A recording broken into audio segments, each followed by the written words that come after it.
As we told you earlier on City News, we've been investigating multiple cases of accused priests whose survivors say sexually assaulted them as children. Now, we've been focusing in on an order of Catholic priests known as the Basilians, and our quest for answers and accountability have led us right here to the Basilian Fathers World Headquarters. Our multiple requests for an interview have been declined again and again. A warning, some may find the details in this story disturbing. Basilian Fathers Cordial Office, good morning. Hi, good morning. City News reached out to this man, Basilian Vicar General Father David Katalski, who victims are instructed to contact should they have a sexual assault claim. He is also the media contact. We emailed him and tried calling multiple times. He's unavailable at the moment. Can I take a message? Katalski never called us back. We were able to speak with a Catholic nun who believes the Basilians' reluctance to discuss the past, present, and future highlights the silence that remains systemic. I understand why this has been for many a source of people leaving the church. If lawyers you're holding on to, we have to protect the image and protect the institutional reputation and offender reputation. You can't make amends in this way. Sister Nuala Kenny is also a pediatrician. She's written reports on clerical sexual abuse and has remained on the front lines of the crisis in Canada for 4 decades. She's no stranger to speaking to bishops and priests on the issue.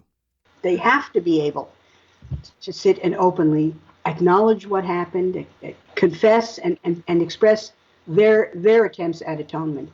The only person to contact us from the Basilians was their lawyer. Eventually, they responded to some of our questions in writing. Their statement in part says they've now adopted policies that reduce or negate opportunities for potential abuse.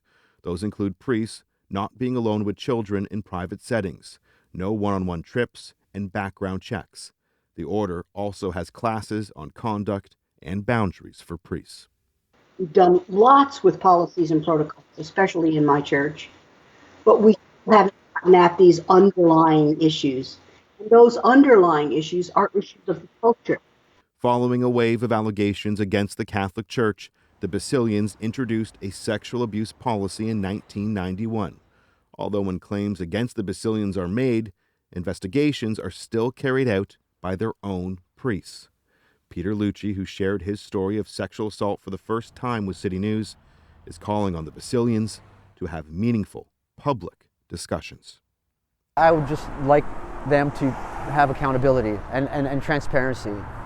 Enough with the secrecy, enough with the hiding. They're not going to survive if they continue in this path.